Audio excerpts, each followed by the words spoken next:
আসসালামু আলাইকুম এভরিওয়ান, সবাই কেমন আছেন? আশা করছি ভালো আছেন। আলহামদুলিল্লাহ, আপনাদের দোয়া এবং আল্লাহর রহমতে আমরাও ভালো আছি।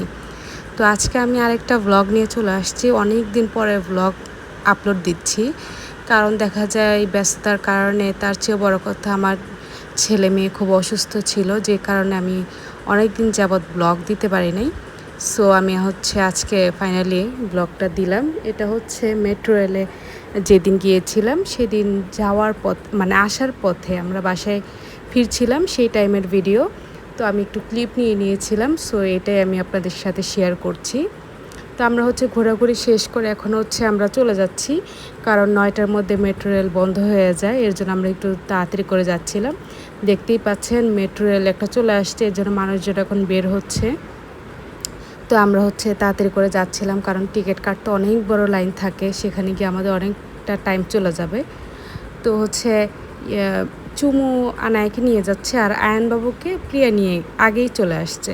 তো আমরা ভিতরে ঢুকে ওদেরকে খোঁজাখুঁজি করছিলাম, যেহেতু রাতের টাইম। এখনই শেষ যে মেট্রো রেলটা সেটা আসবে, এরপর আর কোনো মেট্রো রেল আসবে না, যে কারণে অনেক ভিড়। তো আমরা ভিড়াভিড়ির মধ্যে ওদেরকে খুঁজতে খুঁজতে পেয়ে গেলাম। তো যেই সিরিয়ালের মধ্যে প্রিয়া দাঁড়িয়েছে সেটা তো অনেক দূরে। এখানে আমি এসে দেখি যে আমার আরেকটা ফ্রেন্ড, সে অন্য একটা লাইনে দাঁড়িয়েছে জায়ানবাবুকে নিয়ে, আর প্রিয়া অন্য একটা লাইনে দাঁড়িয়েছে, কারণ আজকে প্রচুর ভিড়। শুধু আজকে না, এটা মানে রাতে যেই মেট্রো রেলটা যায় সেই টাইমে অনেক ভিড় থাকে 9টার আগ দিয়ে। তো আমরা 8টার মধ্যে গিয়ে পৌঁছে গিয়েছি। সেখানে এত পরিমাণে ভিড় ছিল, কি আর বলবো। আর এদিক দিয়ে আয়নবাবুকে বলছিলাম, আয়নবাবু আমরা তো এখন চলে যাব।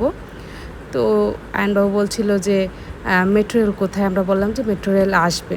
আর এখানে জুসটা ছিল, তো চুমু সেই জুসটা ওকে দিল খাওয়ার জন্য। তো আপনারা একটু ধৈর্য ধরে পুরো ভিডিওটা দেখবেন, আশা করছি ভালো লাগবে।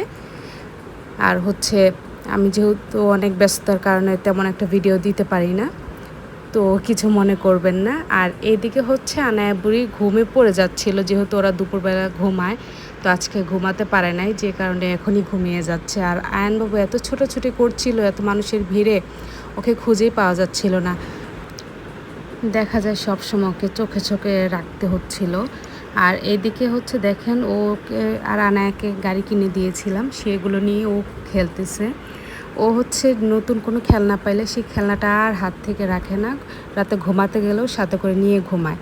কিন্তু সে পরের দিনই দেখা যাবে সেই খেলনা ভেঙে কোথায় কোনটা ফেলে দিবে তার কোনো ঠিক ঠিকানা নাই।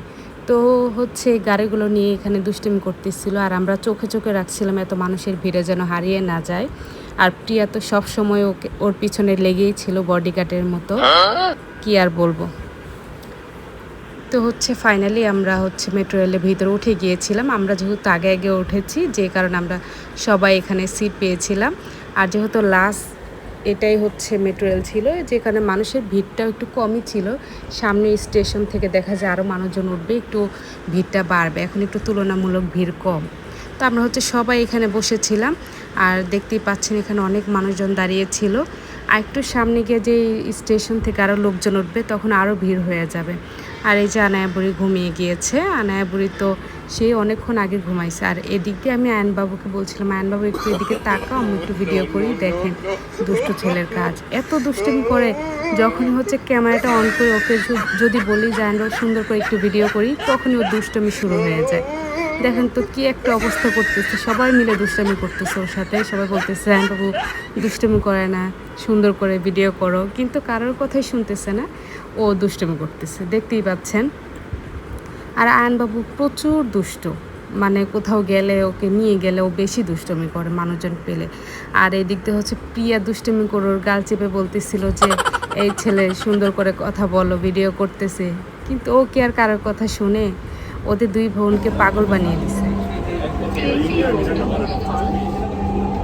সোহান ভাইয়া, হাই, সে hi, bye bye, bye bye, টাটা দিয়ে দাও, বাই বাই, টাটা,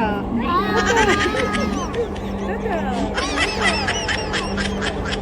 বলদের মতন করিস। এই যে দেখো আনায়া, আমাদের আনায়া বাবু ঘুমাই গেছে, শেষ। আনায়া ঘোরাঘুরি শেষ, আমরা ঘুমাই গেছে, খাওয়া দাওয়া করে